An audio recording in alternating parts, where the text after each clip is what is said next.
What is Bitcoin?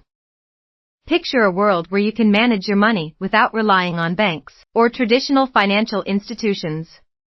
That's the world Bitcoin introduces. At its core, Bitcoin is a new kind of money, digital cash that lives on the internet.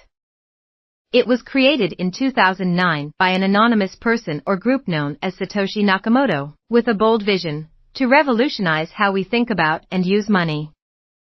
Bitcoin in a nutshell. Digital currency. Unlike dollars or euros, Bitcoin doesn't exist in physical form. It's entirely online, stored in a digital wallet on your computer or smartphone. Decentralized system. No single entity, like a government or bank, controls Bitcoin. It's run by a network of computers operated by users all over the world. Peer-to-peer transactions. You can send Bitcoin directly to anyone, anywhere, without intermediaries. It's like handing cash to someone, but over the internet.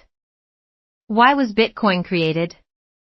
In the aftermath of the 2008 financial crisis, trust in traditional banking systems was shaken.